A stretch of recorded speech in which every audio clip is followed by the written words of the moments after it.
ஒரு app loan வந்து schema, இது வந்து பணம் பறிக்கிற ஆப்பா அப்படின்னு தெரிஞ்சுக்கிறதுக்கு என்ன வழிகள் இருக்குன்னு ஒருத்தர் வந்து அதே திண்டுக்கல்ல தான் கேட்டிருக்காரு. அதாவது பார்த்தீங்கன்னா, முதல்ல வந்து ஒரு ஆப் நீங்கள் பார்த்தீங்கன்னா ப்ளே ஸ்டோரில் ஏகப்பட்ட ஆப் இருக்குது. இதில் பார்த்தீங்கன்னா 80% ஆப் வந்து பார்த்தீங்கன்னா உங்களுக்கு ஆர்பிஐ மானிட்டரிங் கிடையாது. அதாவது ஆர்பிஐ கவனிக்கப்படாத ஒரு பேங்க்கு. இவங்க என்ன பண்ணுறாங்கன்னா, ஆப்பில் நீங்கள் போய் ரிஜிஸ்டர் பண்ணிங்கன்னா உங்களுக்கு ஓடிபி அனுப்பிச்சிட்டு உங்களோட டீட்டெயில்ஸ் எல்லாம் ஷேர் பண்ணிப்பாங்க. ஒருத்தருக்கு ஒருத்தர் ஷேர் பண்ணிப்பாங்க. இப்போ அவங்க லோன் ப்ராசஸ் பிரகாரம் வந்தீங்கன்னாக்கா முதல்ல பேன் கார்டு செக் பண்ணி எலிஜிபிலிட்டி செக் பண்ணி லோன் அமௌண்ட் தான் சொல்லணும். ஆனால் ஒரு சில ஆப் எடுத்த உடனே 5 ஃபோன் நம்பர் கேட்பாங்க. 5 டிஃப்ரெண்ட் ஃபோன் நம்பர். அவங்க யார், உங்களுக்கு என்ன உறவு, அவங்களுக்கு யார், இவங்களுக்கு என்ன உறவு, இப்படி வரும்போதே நீங்கள் ஸ்கிப் ஆயிடணும். ஏன்னா இவங்க ஆக்சுவலி வந்து உங்களோட பேன் கார்டை பேஸ் பண்ணி தரமாட்டாங்க. இவங்க தர்றதே பார்த்தீங்கன்னா அந்த 5 நம்பரை பேஸ் பண்ணி தான் கொடுப்பாங்க. அந்த 5 நம்பரும் செக் பண்ணுவாங்க. உங்கள் உறவினர் தானா, உங்கள் ரிலேட்டிவ் தானா, உங்கள் அம்மா தானா, அப்பா தானா செக் பண்ணி முடிச்சதுக்கப்புறம் உங்களுக்கு மெசேஜ் வரும். அதுக்கப்புறம் வந்து கொஞ்சம் கொஞ்சமாக அமௌண்ட் போடுவாங்க. இந்த ஒரு அமௌண்ட்டை நீங்கள் 30 நாளில் கட்டணும், இது வந்து 1 வருஷத்தில் கட்டணும், இது இத்தனை மாதத்தில் கட்டணும், இவ்வளோ அடி. நீங்கள் அவசரப்பட்டு வாங்கிடுவீங்க, பணத்தையும் கிரெடிட் பண்ணிவிடுவாங்க. பட் நீங்கள் ஒரு நாள் ஆனால் கரெக்டாக கட்டின வரைக்கும் கரெக்டாக கம்னு பார்த்துக்கிட்டு இருப்பாங்க. வட்டி ஆட் பண்ணிகிட்டே போவாங்க. அது என்ன இன்ட்ரெஸ்ட்னு உங்களுக்கு சொல்ல மாட்டாங்க. அது ஒரு காம்பவுண்ட் இன்ட்ரெஸ்ட்டாக போயிட்டுருக்கும். உதாரணத்துக்கு ஒரு 20,000 வாங்குறாருன்னா கட்ட வேண்டியது பார்த்தீங்கன்னா 60,000 இருக்கும். பட் உங்களுக்கு தெரியாது.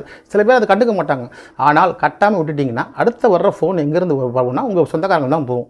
ஸோ நிறைய பேர் என்ன பண்ணுவாங்க, சரி ஏதோ ரெஃபரன்ஸ் நம்பர் கொடுத்துருக்காங்கன்னு தான் ஃபோன் பண்ணுவாங்க. ஆனால் சந்தேகம் வராது. இதுக்கு மேற்கொண்டு இது எப்படி போகுதுன்னா, பெண்களாக இருந்தால் அவங்களே ஆபாசமாக சித்தரிப்பது, அதே போல் மிரட்டுவது. இந்த மாதிரி நாங்கள் கிட்ட போயிடுவோம், உங்கள் கேலரியிலேருந்து அதான் கேலரியிலேருந்து ஃபோட்டோஸ்லாம் எடுத்துருவாங்க.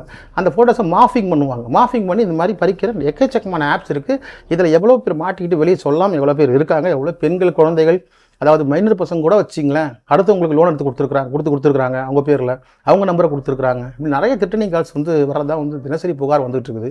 ஒரு ஆப் லோன் வந்து இந்த மாதிரி ஒரு இருந்தால் நீங்கள் வந்து தவிர்க்கலாம். இரண்டாவது, நீங்கள் ஆர்பிஐ மானிட்டரிங் பேங்க்னு போடுங்க. அதில் போட்டிங்கன்னா இது மானிட்டரிங் இருக்கா, ஆர்பிஐ கீழே வருதா இந்த பேங்க்கு, அப்படி இந்த ஆப் லோன் வருதான்றதை நீங்கள் செக் பண்ணிக்கலாம். ஏற்கனவே நம்மளோட முந்தனை பதிவில் வந்து போட்டிருப்போம். இந்த ஆப் லோன்ஸ்லாம் போட்டு இதெல்லாம் தடை செய்யப்பட்டிருக்குன்னு போட்டிருப்போம். தடை செய்யப்பட்டிருந்தாலும் வச்சுங்களேன், ஆப் ஸ்டோர்லேருந்து நீக்கப்படாமல் எக்கச்சக்கமான ஆப் இருக்கிறதுனால இந்த ஆப்புகள் வந்து தொடர்ந்து லோனை கொடுத்துட்டு தான் இருக்கிறாங்க. இவங்களை பொறுத்த வரைக்கும் எதையாவது ஒரு சர்வீஸ்னு கம்பெனி ரிஜிஸ்டர் ஆக்டில் பண்ணிவிடுவாங்க. இவங்க என்ன பண்ணுவாங்கன்னா, ஏதாவது ஒரு சர்வீஸு, ஏதாவது ஒரு டெலிகாலிங் ஏஜென்சி அப்படின்னு தான் எடுப்பாங்க. இல்லை ஃபைனான்ஸ் நிறுவனம் பதிவு பண்ணிக்கிட்டு அதுக்கு மேலே ரன் பண்ணாமல் விட்டுருவாங்க அந்த கம்பெனியை. பட் ஆப் ஸ்டோரில் இருக்கும்.